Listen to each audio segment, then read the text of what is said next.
네. 한국장학재단 이사장님, 예, 질의 좀 하겠습니다.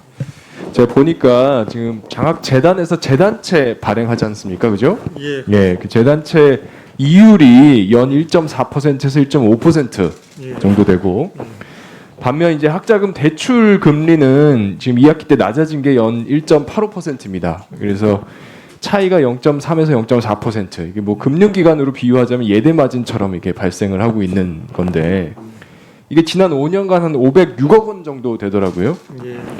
근데 이 506억 원이 어디 쓰였나 봤더니 저희가 대부분 재단체 상환, 그러니까 이제 재단의 빚을 갚는 데 쓰인 거죠.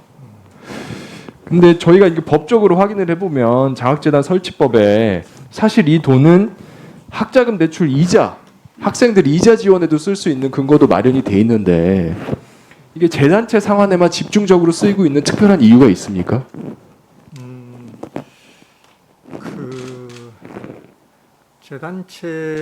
재단은 대출을 할 때 채권을 발행해서 그걸 원천으로 해서 대출을 해줍니다.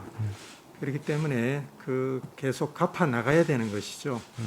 그래서 학생들에게 금리를 더 깎아주는 것도 물론 좋은 목표이기는 한데 현행 1.85%라는 금리가 시중 금리나 여러 가지로 비교해서 높다고 할 수는 없기 때문에 그것을 더 깎아주는 것보다는 재단체를 상환해 나가는 것이 더 중요한 제가 좀 아쉬운 목표라고 거는요. 보고 그렇게 하고 있습니다. 예. 제가 좀 아쉬운 건 물론 이제 재단 자체가 독립적으로 예산을 운영을 해서 플러스 마이너스 다 맞춰야 되는 상황이라면 제가 이해가 되겠지만 사실 재단체는 정부에서 보증하는 것이고 그 보증 범위는 기재부랑 협의해서 국회 동의를 받게 돼 있지 않습니까? 그 저희가 발행할 수 있도록 해드리는 거죠.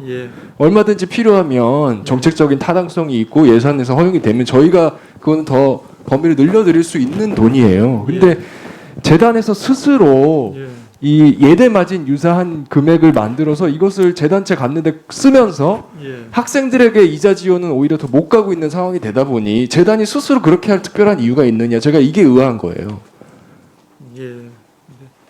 그 두 가지 목표 중에 이제 저는 학생 지원은 상당히 되고 있기 때문에 재단체 상환이 더 중요하지 않는가 이렇게 보고 있습니다. 제가 이사장님 사실 2019년에도 여러 현안들에 대해서 말씀하시는 내용을 듣고 좀 느낀 게 있는데요.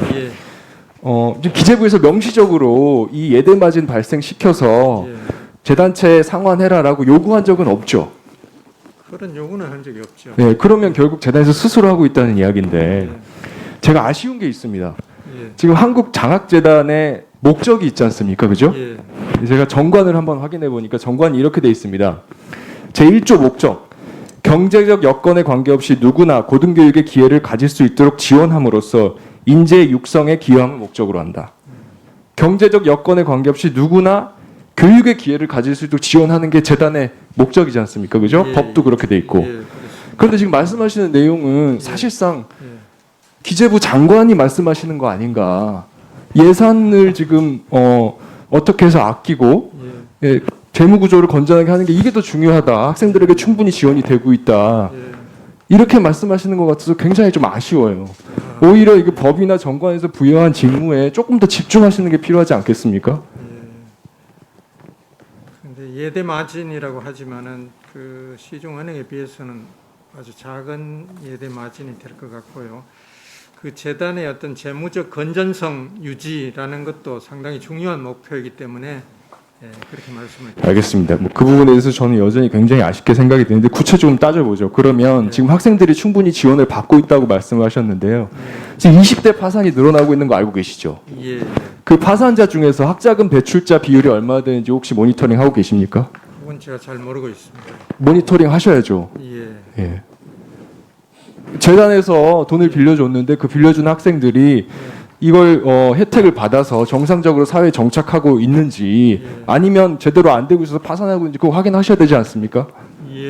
그래서 계속 파산하고 있다고 하면 그 부분에 대해서는 제도적으로 더 보완할 점을 찾으셔야죠.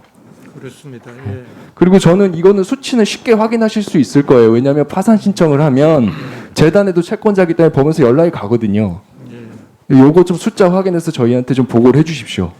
알겠습니다. 어렵지 않겠죠? 예, 그리고 내용적으로 저희가 뜯어보면 지금 취업 후 상환대출이 있고 일반 상환대출이 있는데 일반 상환대출이 지금 연체 비율이 압도적으로 높습니다. 예. 알고 계시죠? 예, 예. 17.7배예요. 예, 그건 그럴 수밖에 없습니다.